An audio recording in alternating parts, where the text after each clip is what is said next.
VNM TV Ganesh महोत्सव में देखिए पूरे गुजरात के हर पंडाल से श्री जी प्रतिमा की झांकियां। 31 अगस्त से रोज रात 8 बजे इन केबल पर, 9 बजे GTPL ACN, VNM TV Facebook, VNM TV YouTube channel पर और वोडाफोन टीवी, जियो टीवी और डेली हंट पर दिन भर। गणेश महोत्सव सपोर्टेड बाय सहज इंटरनेशनल। विदेश पढ़ाई के लिए एक ही जगह सभी facility. Rama kids pre school, learning is always fun. देश के अन्य राज्यों की तरह झारखंड में भी अब सियासी संकट गहराता हुआ नजर आ रहा है। ऑपरेशन लोटस के डर से मुख्यमंत्री हेमंत सोरेन अपने विधायकों को बचाते छुपाते फिर रहे हैं। झारखंड में आज दिन भर सियासी उठापटक जारी रही। सियासी उठापटक के बीच विधायकों को खूंटी के डूमरगढ़ी गेस्ट हाउस से वापस लाया गया। विधायकों की सुरक्षा में फोर्स तैनात की गई। मुख्यमंत्री हेमंत सोरेन विधायकों को सीएम हाउस से 3 लग्जरी बसों में लेकर आए थे। 4 घंटे तक विधायक यहां ठहरे। विधायकों की सुरक्षा के लिए यहां फोर्स भी तैनात की गई। बताया जा रहा है कि विधायक वापस रांची आए हैं। यहां पर झारखंड कांग्रेस ने आज रात 8:30 बजे विधायक दल की बैठक बुलाई है। वहीं जेएमएम के विधायकों की बैठक भी सीएम हाउस में होनी है। इससे पहले डूमरगढ़ी गेस्ट हाउस में रिफ्रेशमेंट के बाद मुख्यमंत्री कुछ विधायकों के साथ डैम में बोटिंग करने भी गए थे। लतरातू डैम के गेस्ट हाउस में विधायकों के खाने पीने की विशेष व्यवस्था की गई। कुछ घंटे यहां रुकने के बाद सभी विधायक वापस आए। सीएम हाउस से 3 बसों में विधायकों को लेकर खूंटी के डूमरगढ़ी गेस्ट हाउस ले जाया गया था, लेकिन यहां पहुंचने के बाद रणनीति में कुछ बदलाव के तहत विधायकों को वापस लाया गया। झारखंड कांग्रेस इस मामले आज विधायक दल की बैठक में चर्चा करेगी और आगे का निर्णय करेगी। राज्यसभा सांसद महुआ माझी ने इस पर कहा कि ऑपरेशन लोटस चलता रहता है। महाराष्ट्र में हुआ, दिल्ली में कोशिश हुई, बिहार में भी कोशिश हुई, कई जगहों पर इन्होंने कोशिश की, इसलिए सावधानी बरतते हुए हमने अपने विधायकों को इकट्ठा कर दिया है। वहीं बीजेपी सांसद निशिकांत दुबे ने बड़ा दावा किया कि बसों में केवल 33 विधायक जा रहे हैं। 10 से 11 विधायक अभी भी संपर्क में नहीं है। इधर मुख्यमंत्री हेमंत सोरेन की विधायकी रद्द करने का नोटिफिकेशन चुनाव आयोग की तरफ से जारी करने का वेट किया जा रहा है। गुजरात के गोधरा में 2002 में कौमी दंगों के बाद बिल्किस बानो समेत की महिलाओं पर गैंगरेप किया गया था, जिसके आरोपियों को सरकार ने रिहा कर दिया है, जिससे अल्पसंख्यकों में दहशत का माहौल देखने मिल रहा है। गुजरात के पंचमहाल के दाहोद के देवगढ़ बारिया के कापड़ी इलाके में 2002 के कौमी दंगों में प्रभावित हुए रहीमाबाद कॉलोनी के लोगों को जमीयत उलमाए हिंद न्यू दिल्ली द्वारा 75 मकान बनाकर दिए गए थे। दरअसल 2002 के साल में रणधीकपुर गांव में मुस्लिम अल्पसंख्यक कौम के लोगों के घरों में लूटपाट कर मकानों को जलाकर बिल्किस बानो समेत 4 महिलाओं पर गैंग रेप और 14 व्यक्तियों की सामूहिक हत्या कर दी गई थी। इन सभी 12 आरोपियों पर महाराष्ट्र में केस चलाकर उम्र कैद की सजा दी गई थी, जिसमें से एक आरोपी की जेल में मौत हो गई, जबकि 11 आरोपियों को महाराष्ट्र से पहले गुजरात वडोदरा सेंट्रल जेल और फिर गोधरा सब जेल भेजा गया था। उन 11 आरोपियों को 15 अगस्त 2022 के दिन गुजरात सरकार ने आजाद कर दिया है, जिनका पटाखे चलाकर, डीजे बजाकर, मिठाई खिलाकर, फूलों के हार पहनाकर स्वागत किया गया था, जिससे रणधीकपुर में रहने वाले मुस्लिम परिवार सकते में आ गए हैं और देवगढ़ बारिया रहने चले गए हैं। ऐसे में दिल्ली के जमीयत उलमाए हिंद के जनरल सेक्रेटरी मौलाना हकीमुद्दीन, गुजरात जमीयत उलमा हिंद के जनरल सेक्रेटरी निसार अहमद अंसारी समेत के अग्रणी प्रभावित कॉलोनी के दौरे पर पहुंचे और इस दौरान जिला कलेक्टर से भी बात कर इन सभी लोगों को सुरक्षा मुहैया कराने की अपील की है। 2002 में जो बनाव बना था पूरे गुजरात में, उनमें से एक रणधीकपुर भी था। जमीयत-उल-उलमा ने उनके लिए एक कॉलोनी बनाई थी बारिया के अंदर। अभी 15 अगस्त को जिनको उम्र कैद की सज़ा हुई थी, अचानक उनको रिहा कर दिया गया। और रिहा इस अंदाज से हुआ कि लोग ढोल बाजे तमाशे के साथ वहाँ पहुँचते हैं। वहाँ जो लोग मुकीम थे उन्हें इस कदर डर और खौफ हुआ कि उन्होंने रणधीकपुर छोड़ा और बारिया आ गए। खाने कमाने के भी लाले पड़े हुए हैं। हुकूमत के एक आदमी भी आज तक ज़िले का कोई पूछने नहीं गया, किसी तरह कोई बातचीत नहीं हुई। तो डीएम साहब से 4 बजे का टाइम था, फिर उन्होंने 4:30 कहा, फिर ये हुआ कि अब आज मुलाकात नहीं होगी और एसपी साहब ने पहले ही समादरत कर लिया। बहरहाल एडीएम साहब से हम लोगों ने मुलाकात की है और उसमें ये रखा है कि उनका तहफ़्फ़ुज़ और उनको एतमाद में लेकर के काम किया जाए। अब देखें आगे क्या होता है। गुजरात विधानसभा चुनाव में आम आदमी पार्टी शिक्षा के मुद्दे को तवज्जो दे रही है। इसी बीच कांग्रेस पार्टी ने स्वास्थ्य के मुद्दे को अपना अभियान बनाया है। गुजरात में विधानसभा के चुनाव नजदीक है, जिससे भाजपा और आम आदमी पार्टी के साथ साथ अब कांग्रेस पार्टी भी सक्रिय हो गई है। गुजरात प्रदेश कांग्रेस कमेटी द्वारा समग्र गुजरात में 4 जोन में आज द्वारका चिंतन शिविर के अंत में घोषित किए गए द्वारका घोषणा पत्र में निर्देश किए मुताबिक स्वास्थ्य मुद्दे, तंदुरुस्त नागरिक, तंदुरुस्त राज्य संकल्प पत्र की घोषणा की गई है, जिसकी जानकारी मध्य गुजरात में वडोदरा सर्किट हाउस में प्रदेश कांग्रेस कमेटी के पूर्व अध्यक्ष अमित चावड़ा और विधानसभा में कांग्रेस पक्ष के नेता सुखराम राठवा ने पत्रकार परिषद संबोधित कर जानकारी दी। क्यों दर है एनी जे मैं अगाऊ बात करी एम राष्ट्रीय स्तरे આપણું નામ ખૂબ ખરાબ છે, એમાંથી આપણને કઈ રીતે મુક્તિ મળે એ જોવાનું પણ સુનિશ્ચિત કરવામાં આવશે। ખાસ કરીને અમારું લક્ષ્ય રહેશે કે ગુજરાતની 6.5 કરોડની જે જનતા છે એના આરોગ્યની સેવાઓ સુનિશ્ચિત થાય, એને આરોગ્યની સગવડો એના ઘરની નજીક મળી રહે અને એને કોઈ પણ જાતની તકલીફ ના પડે। અને અત્યારે જે સરકારની આરોગ્ય ક્ષેત્રની ઉપેક્ષાને કારણે લોકોને આરોગ્ય સેવા ખાનગી હોસ્પિટલોમાં લેવી પડે છે, મોંઘી આરોગ્ય સેવા લેવી પડે છે, એમાંથી મુક્તિ મળે, સસ્તી સરળ ઘર નજીક સુવિધાઓ આપવાનો કોંગ્રેસ પક્ષનો સંકલ્પ છે। આજે અમે ફરી દોહરાવીએ છીએ કે જે નેશનલ પોલિસી મુજબ આરોગ્ય માટે બજેટ ફાળવવામાં સરકાર નિષ્ફળ ગઈ છે, એણે ઘોર ઉપેક્ષા દાખવી છે અને એનો ભોગ આજે ગુજરાતની જનતા બની રહી છે। એના બદલે આરોગ્ય ક્ષેત્રે વધારેમાં વધારે બજેટ ફાળવા છે। જીડીપીના 2.5%ની સરખામણીમાં બજેટ ફાળવવાની તૈયારી સાથે અમે અમારા સંકલ્પ લઈને આવ્યા છે। ત્યારે હું આપ સૌને વિનંતી કરું કે અમારી આ લાગણીઓ, અમારો સંકલ્પ તમારા માધ્યમથી ગુજરાતના એક નાગરિક સુધી પહોંચે અને અમે ગુજરાતની પ્રજાને પણ આશ્વસ્ત કરવા માંગીએ છીએ। 24 साल रिश्ता वीएनएम टीवी से, रिश्ता विश्वास का। सत्य जरूरतों का गुलाम ना बन जाए, ये जिम्मेदारी है हमारी। सत्य तमाशा ना बन जाए, लगातार कोशिश है हमारी। सच का सच, झूठ का झूठ, नहीं छोड़ेंगे कोई कसर।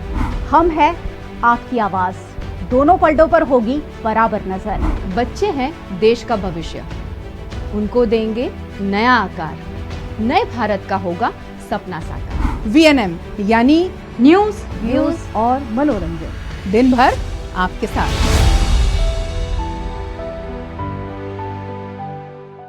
श्रावण महीने का आज आखिरी दिन भी है और श्रावण महीने का आज आखिरी शनिवार भी है। ऐसे में वडोदरा के हनुमान मंदिरों में बड़ी संख्या में भाविक भक्त हनुमान जी के दर्शन के लिए पहुंचे। हिंदू धर्म के पवित्र श्रावण महीने का आज आखिरी दिन है। श्रावण महीने का आज आखिरी शनिवार भी है और अमावस्या भी है।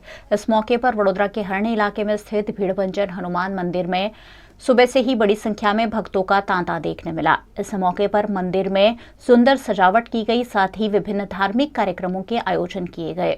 भक्तों ने हनुमान जी के दर्शन का लाभ लेते हुए मंगल कामना की। श्रावण मास के जो अंतिम दिन है आज, और जो योगानुयोग बना हुआ है कि श्रावण मास का अंतिम दिन शनिवार और अमावस्या, तो शास्त्र में लिखा है कि अमावस्या और शनिवार का खूब बड़ा महत्व है।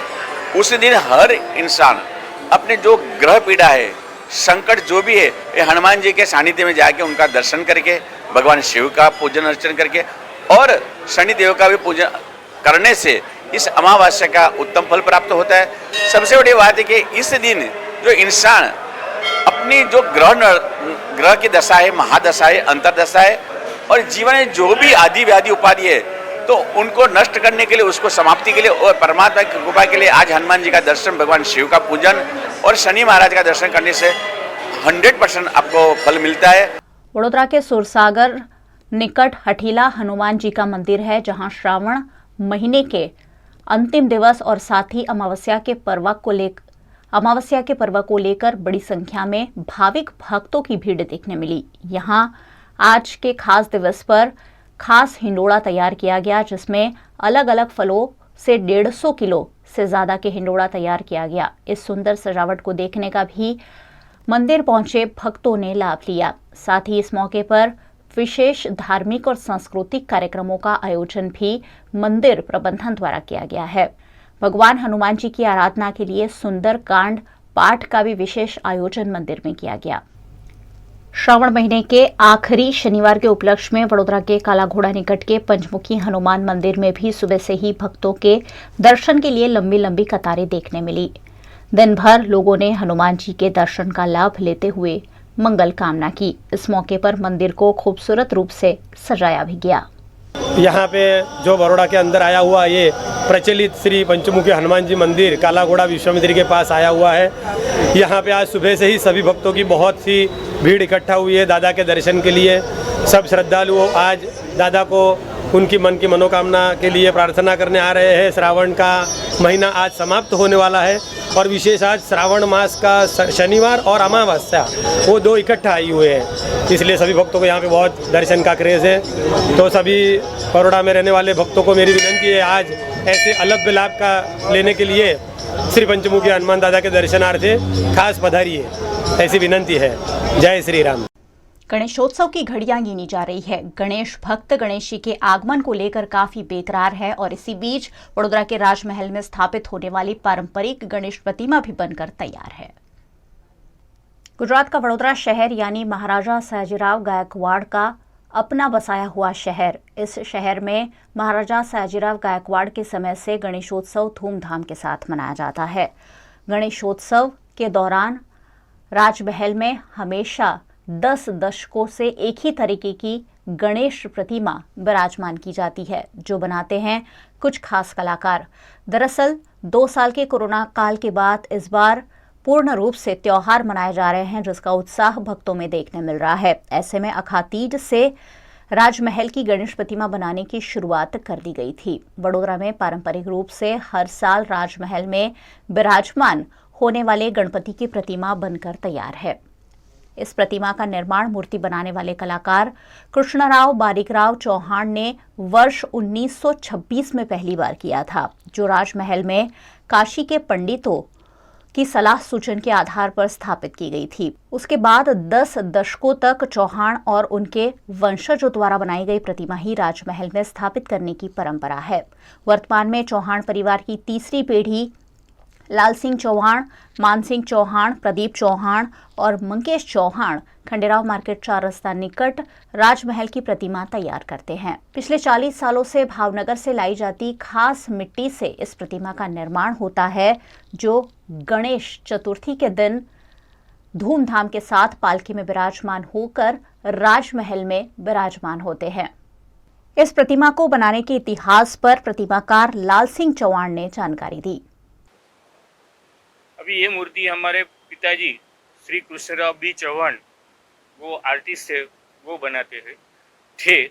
अभी 1926 के अंदर उन्होंने पहले गणपति बनाया। 1926 के अंदर गणपति बनाने के बाद अपने लोकमान्य तिलक उन्होंने समझाया पिताजी को कि गणेश उत्सव सार्वजनिक कैसे बनाने का वो लोगों को समझाओ।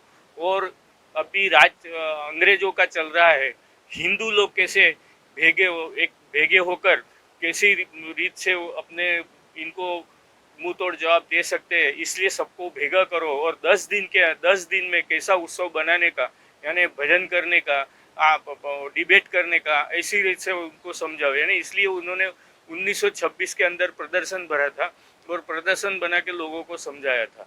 बाद में उन्होंने 1933 में जे स्कूल ऑफ आर्ट बॉम्बे में उन्होंने डिग्री ली थी आर्ट की।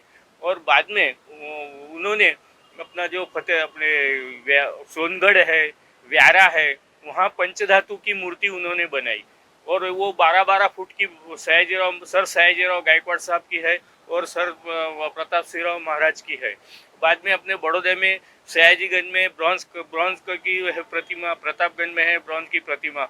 उस तरह से उन्होंने प्रतिमा बनाई और MS यूनिवर्सिटी के अंदर फैकल्टी ऑफ फाइन आर्ट के अंदर वो खुद प्रोफेसर थे। बाद में अपने ये सयाजीराव महाराज को पता चला कि भाई ये तो बहुत अच्छी तरह से बनाते हैं, इसलिए उन्होंने 1939 में हमारे पिताजी को गणेश मूर्ति की बनाने के लिए ऑर्डर दिया। 1939 में तो 39 में सिंदूरा शुरू हुआ, यानी राक्षस को गणपति मार रहे हैं, ऐसा वो उन्होंने बनाया था। मगर सयाजीराव महाराज को ये पसंद नहीं आया और बनाना कि मेरे को जो पूजनीय गणपति यानी पूजा करने के लिए जो गणपति चाहिए वैसा गणपति चाहिए, इसलिए उन्होंने काशी के पंडितों को बुलाया और हमारे पिताजी के साथ उन्होंने समझ दी और उस तरह से हमारे पिताजी ने एक स्केच पेपर पे गणपति बना के दिया उन्होंने। तो बस उन्होंने पास किया कि भाई हमें ऐसा ही गणेश की मूर्ति चाहिए। इस तरह से उन्होंने गणेश की मूर्ति बनाई और बाद में फिर 1 महीने के बाद अपने जो काशी के पंडितों है वो खुद आए और उन्होंने ये मूर्ति बनाई हुई पास की है। अभी ये मूर्ति में खूबी ऐसी है कि अंदर ये शिव पुत्र है यानी शंकर भगवान का पुत्र है, इसलिए ये बिली पत्र भी लगाया है, ये इसलिए इसको ग्रीन कलर का दिया है। उस तरह से ये येलो कलर है वो सब नक्की उन्होंने किया है अपने काशी के पंडितों ने। उस टाइम से यानी 1939 से ये गणेश की मूर्ति हमारे पिताजी बनाते थे। अभी 87 में हमारे पिताजी कृष्णराव गुजर जाने के बाद हम 3 भाई यानी लाल सिंह, मान सिंह, प्रदीप और भाई का लड़का मंगेश चौहान, ये 4 जन हम ये गणेश की मूर्ति बनाते हैं। और ये इसकी जी मिट्टी है, ये मिट्टी भावनगर से आती है। ये भावनगर से मिट्टी पहले येलो कलर की आती थी, अभी ये ग्रे कलर की मिट्टी आती है और ये मिट्टी में से बनाए हुए हैं। और इसकी हाइट है, ये हाइट 36 यानी 36 इंच है, 36 इंच की हाइट है, क्योंकि वो पालकी के अंदर बराबर बैठ सके। और दूसरी बात ऐसी है कि इसका वजन है वो 90 किलो है। 90 किलो के ऊपर हम जाने नहीं देते उसका वजन, क्योंकि वो पालकी में रखते हैं नहीं, इसलिए 90 किलो का उसका वजन होता है। इसी तरह से हम ये 1939 से ये हम गणेश की मूर्ति राजमहल में विराजमान होती है, वही हम बनाते हैं। ये अखतरीज के दिन खंड अपने पैलेस में से ये खेर के लकड़े का पाट है, ये पाट आता है और उस अखतरीज के दिन के बाद 1 महीने के अंदर यह गणेश मूर्ति तैयार हो जाती है।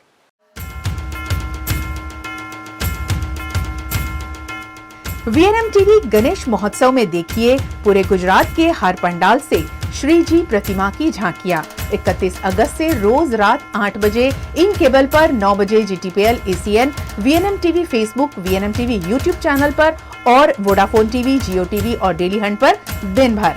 गणेश महोत्सव सपोर्टेड बाय सहज इंटरनेशनल। विदेश पढ़ाई के लिए एक ही जगह सभी facility. Rama kids pre school, learning is always fun.